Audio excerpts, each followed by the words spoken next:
तर आम्ही तुम्हाला जोडे मारल्याशिवाय राहणार नाही, लक्षात ठेवा। जय भवानी, आवाज कुणाचा, आवाज कुणाचा।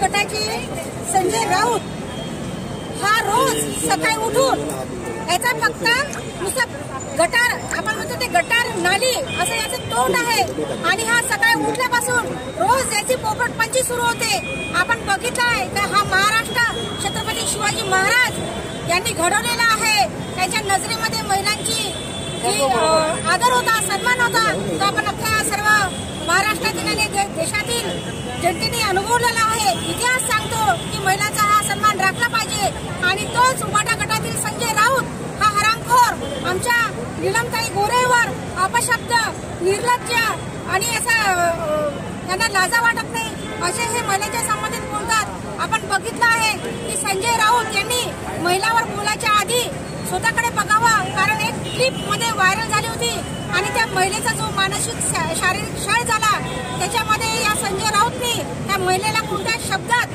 वापर केला आहे हे अख्ख्या जनतेने आणि सर्व मीडियाने, सर्व महाराष्ट्राने पाहिलंय। तेव्हा संजय राऊत तुम्ही आम्हाला ज्ञान पाजू नका, लक्षात ठेवा ही बाळासाहेबांची शिवसेना, एकनाथ शिंदे साहेबांनी आणि धर्मवीर आनंद दिघे साहेब यांचे विचार आणि हिंदुत्व घेऊन चालणारी शिवसेना आहे आणि आम्ही हा महिलांचा अपमान कदापि सहन करणार नाही। की संजय राऊत आपण थोडासा स्वतःकडे बघावा आणि हे तुमचा जो रोजचा वाजणारा भोंगा आहे तो बंद करावा। अख्ख्या महाराष्ट्राने तुमचा भोंगा बंद केलाय तरी तुम्हाला कुठलीही लाज लज्जा शरम राहिली नाही। याच्यानंतर आमच्या कुठल्याही महिलाच्या अशा वक्त्यावर जर आपण असं वक्तव्य केलं तर आम्ही तुम्हाला जोडे मारल्याशिवाय राहणार नाही, लक्षात ठेवा।